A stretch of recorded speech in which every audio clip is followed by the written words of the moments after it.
ನಮಸ್ಕಾರ. ಅವನಿ designs and ಕ್ರಿಯೇಷನ್ಸ್ಗೆ ಸ್ವಾಗತ.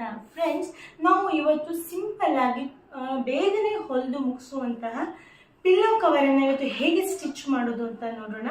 ಅದಕ್ಕೋಸ್ಕರ ನಾನು ಇಲ್ಲಿ ಕಾಟನ್ ಬಟ್ಟೆಯನ್ನು ತೊಗೊಂಡಿದ್ದೀನಿ. ನಾನು ತುಂಬ ಸಿಂಪಲ್ ಆಗಿ ತೋರಿಸ್ತಾ ಇದ್ದೀನಿ. ಈಗ ನಮಗೆ ಪಿಲ್ಲೋ ಕವರ್ ಇರೋದಿಲ್ಲ, ಆ ಟೈಮಲ್ಲಿ ಯಾರೋ ಮನೆಗೆ ಬರ್ತಾರೆ, ಅಂಥ ಟೈಮಲ್ಲಿ ನಾವೇ ಮನೆಯಲ್ಲಿ ಇರೋ ಎಲ್ಲ ಪಿಲ್ಲೋಗಳಿಗೆ ಈಸಿಯಾಗಿ ಸ್ಟಿಚ್ ಮಾಡ್ಕೊಳ್ಳುವಂತಹ ಒಂದು ಸಿಂಪಲ್ ಪಿಲ್ಲೋ ಕವರನ್ನು ನಾನು ನಿಮ್ಗೆ ಇವತ್ತು ತೋರಿಸ್ತಾ ಇದ್ದೀನಿ. ನಾನು ಇಲ್ಲಿ 2 ಫೋಲ್ಡನ್ನು ಮಾಡ್ಕೊಂಡಿದ್ದೀನಿ. ನೀವು ನಿಮ್ಮ ಮನೆಯ ದಿಂಬಿನ ಅಳತೆಯನ್ನು ಟೇಪಲ್ಲಿ ಬೇಕಾದರೂ ಕೂಡ ತೊಗೊಬೋದು. ನಾನಿಲ್ಲಿ ಸಿಂಪಲ್ ಆಗಿ ಟೇಪಲ್ಲಿ ಅಳತೆ ತಗೊಳ್ಳಿಕ್ಕೂ ಬರದೇ ಇರೋವಂಥವರಿಗಾಗಿ ಇವತ್ತು ಸಿಂಪಲ್ ಆಗಿ ನಾನು ಹೇಗೆ ಸ್ಟಿಚ್ ಮಾಡೋದು ಅಂತ ತೋರಿಸ್ಕೊಡ್ತೀನಿ. ಫ್ರೆಂಡ್ಸ್, ನೀವು ಯಾರೆಲ್ಲ ನಮ್ಮ ಚಾನಲ್ಗೆ ಸಬ್ಸ್ಕ್ರೈಬ್ ಆಗಲಿಲ್ಲ ಸಬ್ಸ್ಕ್ರೈಬ್ ಮಾಡಿ, ಪಕ್ಕದಲ್ಲಿರೋ ಬೆಲ್ ಐಕಾನ್ ಪ್ರೆಸ್ ಮಾಡಿ. ನೋಡಿ ಫ್ರೆಂಡ್ಸ್, ನಾನು ಇಲ್ಲೊಂದು ಪಿಲ್ಲೋವನ್ನು ತಗೊಂಡಿದ್ದೀನಿ. ಹಾಗೆ ಇಲ್ಲಿ ನೋಡಿ, ಇಲ್ಲಿ ಒಂದು 2 ಇಂಚನ್ನು ಬಿಟ್ಟಿದ್ದೀನಿ, ಈ ಕಡೆ ಒಂದು 2 ಇಂಚನ್ನು ಬಿಟ್ಟಿದ್ದೀನಿ, ದಿಂಬಿನ ಈ ಕಡೆ ಇಲ್ಲೂ ಕೂಡ 2 ಇಂಚನ್ನು ಬಿಟ್ಟಿದ್ದೀನಿ.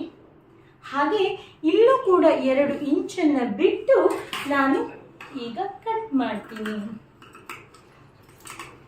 ತುಂಬ ಸಿಂಪಲ್ ಆಗಿ ಸ್ಟಿಚ್ ಮಾಡುವಂತಹ ಪಿಲ್ಲೋ ಕವರು, ಯಾವುದೇ ರೀತಿಯಾದ ತುಂಬ ತುಂಬ ಡಿಫಿಕಲ್ಟ್ ಆಗಿ ಏನು ಇರೋದಿಲ್ಲ. ಇಲ್ಲಿ ಚೂರು ಜಾಸ್ತಿನೇ ಬಿಟ್ಕೊಳ್ತೀನಿ, ಒಂದು 2 ಇಂಚ್ ಅಷ್ಟೇ, ಇಲ್ಲೊಂಚೂರು ಕಡಿಮೆ ಆಗ್ತಾ ಇದೆ, ಅದಕ್ಕಾಗಿ ನಾನು ಇಲ್ಲಿ ಇದನ್ನು ಮಾಡ್ಕೊಂಡಿದ್ದೀನಿ, ಅಂದರೆ ಎಕ್ಸ್ಟ್ರಾ ಚೂರು ಕಟ್ ಮಾಡ್ಕೊಂಡಿದ್ದೀನಿ. ಈಗ ಏನು ಮಾಡಬೇಕು ನೋಡಿ, ಮೇಯ್ನ್ ಆಗಿ ನಮಗೆ ಬೇಕಾಗಿರೋದು ಇಷ್ಟು, ಹೌದಾ? ಆ ನಂತರ ನಮಗೆ ಇದಕ್ಕೆ ದಿಂಬನ್ನು ಕಟ್ಲಿಕ್ಕಾಗಿ ನಮಗೆ 2 ದಾರ ಬೇಕಾಗುತ್ತೆ, ಅಂದರೆ 4 ಬೇಕಾಗುತ್ತೆ. ನಾವು ಇಲ್ಲಿ 2 ಬಟ್ಟೆಯನ್ನು ಹೀಗೆ ಉದ್ದಕ್ಕೆ ಕಟ್ ಮಾಡ್ಕೊತೀನಿ. ಇದು ಕೂಡ ಒಂದು 2 ಇಂಚಿನ ಅಗಲದ, ಅಂದಾಜಲ್ಲಿ ಒಂದು 2 ಇಂಚಿನ ಅಗಲದ ಬಟ್ಟೆಯನ್ನು ಕಟ್ ಮಾಡ್ಕೊಳ್ಳಿ.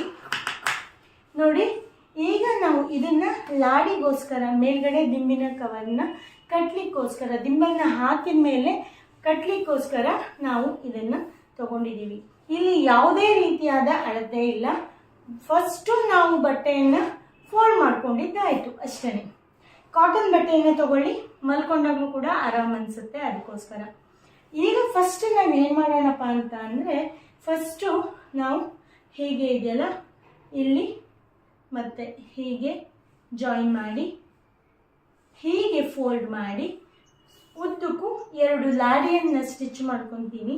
ಆಮೇಲೆ ನಾವು ಮಧ್ಯಕ್ಕೆ ಅದನ್ನು ಕಟ್ ಮಾಡ್ಕೊಳ್ಳೋಣ. ಇಷ್ಟಾದಮೇಲೆ ಏನು ಮಾಡಬೇಕು ಅಂತ ಹೇಳ್ತೀನಿ. ಫಸ್ಟು ಲಾಡಿಯನ್ನು ನಾನು ಸ್ಟಿಚ್ ಮಾಡಿಕೊಂಡು ತಗೊಂಡು ಬರ್ತೀನಿ. ನೋಡಿ, ಈಗ 2 ಲಾಡಿಯನ್ನು ಸ್ಟಿಚ್ ಮಾಡ್ಕೊಂಡಾಯಿತು. ಈಗ ಏನು ಮಾಡಬೇಕಪ್ಪ ಅಂದರೆ, ಇದು ನಮಗೆ ಆ ಕಡೆ ಒಂದು ಈ ಕಡೆ ಒಂದು ಒಟ್ಟು 4 ಬೇಕಾಗತ್ತಲ್ವ, ಅದಕ್ಕಾಗಿ ಮಿಡ್ಲಲ್ಲಿ ಫೋಲ್ಡ್ ಮಾಡಿಕೊಂಡು ಹೀಗೆ ಕಟ್ ಮಾಡ್ಕೊಬೋದು. ನಾವು ಮುಂಚೆನೇ ಕೂಡ 4 ಸ್ಟಿಚ್ ಮಾಡ್ಕೊಬೋದು. ನಾನಿಲ್ಲಿ ಆ ರೀತಿ ಏನು ಮಾಡಲಿಲ್ಲ, ಡೈರೆಕ್ಟಾಗಿ 2 ಸ್ಟಿಚ್ ಮಾಡಿಕೊಂಡು 4 ಕಟ್ ಮಾಡ್ಕೊಂಡಿದ್ದೀನಿ. ಇಲ್ಲ ಅಂತಂದರೆ ನಾವು ಜಸ್ಟ್ 1 ಹುಲ್ಕೊಂಡು 4 ಕಟ್ ಮಾಡಿಕೊಂಡು ಕೂಡ ಆಗುತ್ತೆ, ಆಯಿತಾ? ಇದು ಮೇಯ್ನ್. ಈಗ ಏನು ಮಾಡಬೇಕಪ್ಪ ಅಂತಂದರೆ, ಬಟ್ಟೆಯನ್ನು ನಾವು ಉಲ್ಟಾ ಪಲ್ಟಾ ಮಾಡ್ಕೋಬೇಕು. ಹಾಗೆ ಇಲ್ಲಿ ಸಣ್ಣ ಪಾರ್ಟ್ ಇರುತ್ತಲ್ಲ, ದಿಂಬಿನ ಮೇಲ್ಗಡೆ ಪಾರ್ಟ್ ಇರುತ್ತಲ್ಲ, ಅದನ್ನು ನಾವು ಹೀಗೆ 1 ಫೋಲ್ಡು 2 ಫೋಲ್ಡು ಹೀಗೆ ಫೋಲ್ಡ್ ಮಾಡಿ ಇಲ್ಲಿ 2 ಸ್ಟಿಚ್ಚನ್ನು ಹಾಕ್ಕೊಬೇಕು. ಇಲ್ಲೊಂದು, ಹಾಗೆ ಈ ಕಡೆ ತುದಿಗೊಂದು, 2 ಕಡೆಯೂ ಕೂಡ ಹೀಗೆ ಸ್ಟಿಚ್ಚನ್ನು ಹಾಕ್ಕೊಬೇಕು. ಹೀಗೆ 2 ಕಡೆಯೂ ಕೂಡ ಸ್ಟಿಚ್ ಮಾಡಿಕೊಂಡು ತೊಗೊಂಡು ಬರ್ತೀನಿ. ಆಮೇಲೆ ಲಾಡಿಯನ್ನು ಎಲ್ಲಿ ಜಾಯಿಂಟ್ ಮಾಡಬೇಕು ಅನ್ನೋದನ್ನು ಕೂಡ ನಾನು ನಿಮಗೆ ಹೇಳ್ತೀನಿ. ನೋಡಿ, ಈ ಕಡೆ ಮತ್ತು ಈ ಕಡೆ 2 ಕಡೆಯೂ ಕೂಡ ಸ್ಟಿಚ್ ಮಾಡ್ಕೊಂಬಂದಾಯಿತು. ಈಗ ಏನು ಮಾಡಬೇಕು, ಇಲ್ಲಿ ಕರೆಕ್ಟಾಗಿ ಹೀಗೆ ಮಧ್ಯಕ್ಕೆ ಫೋಲ್ಡ್ ಮಾಡಬೇಕು. ಫೋಲ್ಡ್ ಮಾಡಿ ಜಸ್ಟ್ ಒಂದು ಮಾರ್ಕನ್ನು ಮಾಡ್ಕೊಳ್ಳಿ. ಆ ನಂತರ ಇದನ್ನು ಇನ್ನೊಂದು ಫೋಲ್ಡ್ ಮಾಡಬೇಕು. ನಮಗೆ ಇಲ್ಲಿ ಲಾಡಿಯನ್ನು ಹಾಕ್ಕೋಬೇಕಲ್ಲ, ಅದಕ್ಕೋಸ್ಕರ ಈ ರೀತಿ ಫೋಲ್ಡ್ ಮಾಡಿಕೊಂಡ್ರೆ ಕರೆಕ್ಟಾಗಿ ಲಾಡಿ ಬರುತ್ತೆ. ಈ ಕಡೆ ಒಂದೇ ಅಲ್ಲ, ಆ ಕಡೆನೂ ಕೂಡ ಅದೇ ರೀತಿಯಾಗಿ ಮಾರ್ಕ್ ಮಾಡ್ಕೊಬೇಕು. ಫ್ರೆಂಡ್ಸ್, ನೀವು ಯಾರೆಲ್ಲ ನಮ್ಮ ಚಾನಲ್ನ ಸಬ್ಸ್ಕ್ರೈಬ್ ಆಗದೆ ನೋಡ್ತಾ ಇದ್ದೀರಾ, ಪ್ಲೀಸ್ ಸಬ್ಸ್ಕ್ರೈಬ್ ಮಾಡಿ. ಹಾಗೆ ನಮ್ಮ ಫೇಸ್ಬುಕ್ ಪೇಜ್ ಅವನಿ ಡಿಸೈನ್ಸ್ ಕಿಚನ್ ರಂಗೋಲಿ ಹಾಗೂ ಅವನಿ ಡಿಸೈನ್ಸ್ ಆ್ಯಂಡ್ ಕ್ರಿಯೇಷನ್ಸ್, ಈ 2 ಪೇಜನ್ನು ಕೂಡ ಫಾಲೋ ಮಾಡಿ. ಈ ಕಡೆನೂ ಅಷ್ಟೇ ಸೇಮು ಹೀಗೆ 2 ಸರಿ ಫೋಲ್ಡ್ ಮಾಡಿಕೊಂಡು ಇಲ್ಲಿ ಮತ್ತು ಈ ಕಡೆ ಮಧ್ಯಕ್ಕೆ ಏನಾದ್ರು ಮಿಸ್ ಆಗುತ್ತೆ ಅಂತಂದರೆ ಮಾರ್ಕ್ ಮಾಡ್ಕೊಬೋದು. ಹಾಗೆ ಫ್ರೆಂಡ್ಸ್, ನೀವು ಯಾವ ಊರಿಂದ ನೋಡ್ತಾ ಇದ್ದೀರಾ ಮತ್ತು ನಿಮಗೆ ಯಾವ ರೀತಿಯ ವಿಡಿಯೋಗಳು ಬೇಕು ಅಂತ ಕಾಮೆಂಟ್ ಬಾಕ್ಸಲ್ಲಿ ತಿಳಿಸಿ. ನೋಡಿ, ಈಗ ಹೀಗಿಟ್ಕೊಂಡು ಲಾಡಿ ಇದೆಯಲ್ಲ, ನಾವಿಲ್ಲಿ ಏನು ಮಾರ್ಕ್ ಮಾಡಿದ್ದೀವಲ್ಲ, ಇಲ್ಲಿಗೆ ಟೈಟಾಗಿ ಅಂದರೆ ಒಂದು 2-3 ಸ್ಟಿಚ್ ಬರೋ ರೀತಿಯಲ್ಲಿ ಸ್ಟಿಚ್ಚನ್ನು ಹಾಕ್ಕೊಬೇಕು. ಹಾಗೆ ಈ ಕಡೆನೂ ಕೂಡ ಇಲ್ಲಿ ಹೀಗೆ 4 ಲಾಡಿಗಳನ್ನು ಕೂಡ ಈ ಹ್ಯಾಂಡಲನ್ನು ನಾವು ಸ್ಟಿಚ್ ಮಾಡಿಕೊಂಡು ತಗೊಂಡು ಬರ್ತೀನಿ. ಇದನ್ನು ನಾವು ಪಿಲ್ಲೋ ಈಗ ಫೋಲ್ಡ್ ಮಾಡಿ ಸ್ಟಿಚ್ ಮಾಡಿದ್ದೀವಲ್ಲ, ಅದರ ಒಳಗಡೆನೇ ಬರೋ ರೀತಿ ನೋಡ್ಕೊಳ್ಳಿ. ಇಲ್ಲಿ ಹೊರಗಡೆ ಬಂದರೆ ಅಂದರೆ ಅಷ್ಟು ಚೆನ್ನಾಗೆ ಕಾಣಿಸೋದಿಲ್ಲ. ಇಲ್ಲಿ ಒಳಗಡೆ ಸ್ಟಿಚ್ಚನ್ನು ಮಾಡಬೇಕು. ಎಲ್ಲದೂ ಕೂಡ ಸ್ಟ್ರೈಟ್ ಸ್ಟಿಚ್ ಇರೋದ್ರಿಂದ ನಾನು ಮತ್ತೆ ಡಿಫ್ರೆಂಟಾಗಿ ಏನು ತೋರಿಸ್ತಾ ಇಲ್ಲ. ಇಲ್ಲಿ ಮತ್ತು ಈ ಕಡೆ 4 ಲಾಡಿಗಳನ್ನು ಕೂಡ ಈ 2 ಕಡೆನೂ ಅಟ್ಯಾಚ್ ಮಾಡಿಕೊಂಡು ತಗೊಂಡು ಬರ್ತೀನಿ. ಆಮೇಲೆ ಏನು ಮಾಡಬೇಕಂತ ಮತ್ತೆ ಹೇಳ್ತೀನಿ. ನೋಡಿ, ಇಲ್ಲಿ ಈ ಒಂದು ಕಡೆ 2 ಲಾಡಿ ಹಾಗೆ ಇನ್ನೊಂದು ಕಡೆ 2 ಲಾಡಿಯನ್ನು ನಾವು ಜಾಯಿಂಟ್ ಮಾಡ್ಕೊಂಡಾಯಿತು. ಈಗ ಫೈನಲ್ ಟಚಪ್ಪನ್ನು ನಾವು ಕೊಡಬೇಕು. ನೀವು ಇಷ್ಟೋ ತನಕ ನೋಡ್ತಾ ಇದ್ದೀರಾ ಅಂದರೆ ತುಂಬ ಥ್ಯಾಂಕ್ ಯು. ನೀವು ಲೈಕ್ ಮಾಡಿಲ್ಲ ಅಂದರೆ ಪ್ಲೀಸ್ ಲೈಕ್ ಮಾಡಿ. ತುಂಬ ದಿಂಬಿಗೆ ಟೈಟ್ ಆದರೂ ಕೂಡ ಅಷ್ಟು ಚೆನ್ನಾಗಿ ಅನಿಸೋದಿಲ್ಲ, ಅದಕ್ಕೋಸ್ಕರ ನಾನು ಸ್ವಲ್ಪ ಲೂಸಾಗಿ ಮಾಡ್ಕೊಂಡಿದ್ದೀನಿ. ಈಗ ಇಲ್ಲೊಂದು ಅರ್ಧ ಇಂಚಿನ ಗ್ಯಾಪಲ್ಲಿ ಇಲ್ಲಿವರೆಗೂ ಕೂಡ ಹೀಗೆ ಉದ್ದಕ್ಕೆ ಫೋಲ್ಡ್ ಮಾಡ್ಕೊಂಡಿದ್ದೀನಿ. ಹೀಗೆ ಉದ್ದಕ್ಕೂ ಕೂಡ ನಾವು ಸ್ಟಿಚ್ಚನ್ನು ಮಾಡ್ಕೊಬೇಕು. 2 ಸ್ಟಿಚ್ಚನ್ನು ಮಾಡ್ಕೊಳ್ಳಿ. ಇದೇ ಮೇನ್ ಸ್ಟಿಚ್ ಆಗಿರೋದ್ರಿಂದ ಸ್ವಲ್ಪ ಗಟ್ಟಿಮುಟ್ಟಾಗಿ ಬರಬೇಕು. ಈ ಕಡೆ ಮತ್ತು ಈ ಕಡೆ 2 ಕಡೆನೂ ಕೂಡ ಸ್ಟಿಚ್ ಮಾಡಿಕೊಂಡು ತಗೊಂಡು ಬರ್ತೀನಿ. ನೋಡಿ, ಈ ಕಡೆ 2 ಮತ್ತು ಈ ಕಡೆ 2 ಸ್ಟಿಚ್ಚನ್ನು ಹಾಕ್ಕೊಂಡಾಯಿತು. ಈಗ ನಾವು ಉಲ್ಟಾ ಮಾಡಿಕೊಂಡು ದಿಂಬನ್ನು ಹಾಕಬೇಕು ಅಷ್ಟೇ. ನೋಡಿ, ಈಗ ಪೂರ್ತಿ ಉಲ್ಟಾ ಮಾಡ್ಕೊಳ್ಳೋಣ.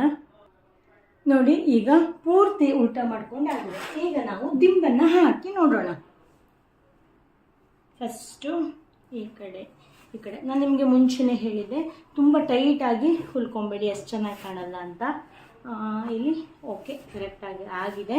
ತುಂಬ ಟೈಟಾಗೂ ಆಗಿಲ್ಲ, ತುಂಬ ಲೂಸಾಗೂ ಕೂಡ ಆಗಿಲ್ಲ. ನೋಡಿ, ಹೀಗೆ ಕರೆಕ್ಟಾಗಿ ಆಗಿದೆ. ಎಷ್ಟು ಚೆನ್ನಾಗಿ ಕಾಣಿಸ್ತಾ ಇದೆ ಅಲ್ವಾ ಫ್ರೆಂಡ್ಸ್? ಒಂದೇ ಸೆಕೆಂಡ್ ನಾನು ನಿಮ್ಗೆ ತೋರಿಸ್ತೀನಿ ಇನ್ನೊಂದು ಸರಿ. ಹಾಗೆ ಇಲ್ಲೇನಿದೆಯಲ್ಲ, ಇದನ್ನು ಗಂಟನ್ನು ಹಾಕ್ಕೊಂಡ್ಬಿಡ್ಬೇಕು. ಇಲ್ಲಿ 2 ದಾರ ಏನು ಮಾಡಿದ್ವಲ್ಲ, ಅದು ಹೀಗೆ ಗಂಟನ್ನು ಹಾಕ್ಕೊಂಡು 2 ಕಡೆನೂ ಕೂಡ ಗಂಟು ಹಾಕ್ಕೊಬೇಕು. ಹಾಗೆ ಈ ದಾರ ಹೀಗೆ ಒಳಗಡೆ ಬರೋ ರೀತಿಯಲ್ಲಿ ಮಾಡಿಬಿಡಬೇಕು, ಆವಾಗ ಕಾಣಿಸೋದಿಲ್ಲ. ನೋಡಿ, ಎಷ್ಟು ಪರ್ಫೆಕ್ಟಾಗಿ, ಎಷ್ಟು ಈಸಿಯಾಗಿ ಹೊಲಿಬೋದು ಅಲ್ವಾ ಫ್ರೆಂಡ್ಸ್? ನೋಡಿ ಫ್ರೆಂಡ್ಸ್, ನಾವು ಮನೆಯಲ್ಲಿ ಮಾಡಿಕೊಳ್ಳೋ ಪಿಲ್ಲೋ ಕವರ್ ನಾವು ತಂದು ಪಿಲ್ಲೋ ಕವರ್ಗಿಂತನೂ ಕೂಡ ತುಂಬ ಚೆನ್ನಾಗಿ ಬಾಳಿಕೆ ಬರುತ್ತೆ. ನೋಡಿ, ಈ ಕಡೆಯೂ ಅಷ್ಟೇ 1 ಇಂಚಷ್ಟು ಮಾತ್ರ ಅಗಲ ಇದೆ ಅಷ್ಟೇ. ಎಷ್ಟು ನೀಟಾಗಿ ಕಾಣಿಸ್ತಾ ಇದೆ. ನಾನು ಪೂರ್ತಿ ಪಿಲ್ಲೋನು ಒಂದ್ಸರಿ ತೋರಿಸ್ತೀನಿ ನಿಮಗೆ. ನೋಡಿ, ಪೂರ್ತಿ ಪಿಲ್ಲೋನು ಕಾಣಿಸ್ತಾ ಇದೆ ಅಲ್ಲ, ಎಷ್ಟು ನೀಟಾಗಿ, ಎಷ್ಟು ಒಳ್ಳೆ ಲುಕ್. ನಮ್ಮ ಹತ್ರ ಇರೋ ಪಿಲ್ಲೋ ಕವರ್ ಬಟ್ಟೆಯಿಂದನೇ ನಾವು ಪಿಲ್ಲೋ ಕವರ್ ಮಾಡಿಕೊಂಡ್ರೆ ಒಂದೇ ಕಲರಿನ ಎಷ್ಟು ಬೇಕಾದರೂ ಕೂಡ ಪಿಲ್ಲೋ ಕವರನ್ನು ಮಾಡಿಕೊಂಡು ಎಲ್ಲ ದಿಂಬಿಗೂ, ಮನೆಯಲ್ಲಿರೋ ಎಲ್ಲ ದಿಂಬಿಗೂ ಕೂಡ ಸೇಮ್ ಪಿಲ್ಲೋ ಕವರನ್ನು ಹಾಕ್ಬೋದು. ನಿಮಗೆ ಇದು ಇಷ್ಟ ಆಯಿತು ಅಂತ ಅಂದ್ಕೊತೀನಿ. ಇಷ್ಟ ಆದರೆ ಲೈಕ್ ಮಾಡಿ, ಶೇರ್ ಮಾಡಿ, ಕಾಮೆಂಟ್ ಮಾಡಿ. ಹಾಗೆ ಅಂಗಡಿಯಲ್ಲಿ ಸಿಗುವಂತಹ ಪಿಲ್ಲೋ ಕವರ್ ರೀತಿದು ಕೂಡ ಮುಂದಿನ ದಿನದಲ್ಲಿ ಸ್ಟಿಚ್ ಮಾಡಿ ತೋರಿಸ್ತೀನಿ. ಬೇರೆ ಬೇರೆ ರೀತಿಯ ಪಿಲ್ಲೋ ಕವರ್ ಬೇಕು ಅಂದರೆ ಕಾಮೆಂಟ್ ಬಾಕ್ಸಲ್ಲಿ ತಿಳಿಸಿ, ಖಂಡಿತ ಮಾಡಿ ಹಾಕ್ತೀನಿ. ಇಷ್ಟ ಆದರೆ ಲೈಕ್ ಮಾಡಲಿಕ್ಕೆ ಮರಿಬೇಡಿ. ಲೈಕ್ ಮಾಡಿ, ಶೇರ್ ಮಾಡಿ, ಕಾಮೆಂಟ್ ಮಾಡಿ. ನೀವಿನ್ನೂ ನಮ್ಮ ಚಾನಲ್ಗೆ ಸಬ್ಸ್ಕ್ರೈಬ್ ಆಗದೇ ಇದ್ದರೆ ಪ್ಲೀಸ್ ಸಬ್ಸ್ಕ್ರೈಬ್ ಮಾಡಿ ಅಂತ ಹೇಳ್ತಾ ಇವತ್ತಿನ ವಿಡಿಯೋವನ್ನು ಇಲ್ಲಿಗೆ ಮುಗಿಸ್ತಾ ಇದ್ದೀನಿ. ನೆಕ್ಸ್ಟ್ ಅಪ್ಡೇಟಲ್ಲಿ ಹೊಸ ವಿಡಿಯೋದೊಂದಿಗೆ ಮತ್ತೆ ಸಿಗ್ತೀನಿ ಅಂತ ಹೇಳ್ತಾ thank you, bye, take care, ಶುಭ ದಿನ. ವಿಡಿಯೋ ನೋಡಿದ್ದಕ್ಕಾಗಿ ಧನ್ಯವಾದಗಳು. ನೆಕ್ಸ್ಟ್ ಅಪ್ಡೇಟಿಗಾಗಿ ಕಾಯ್ತಾ ಇರಿ. Thank you, bye, take care, ಶುಭ ದಿನ.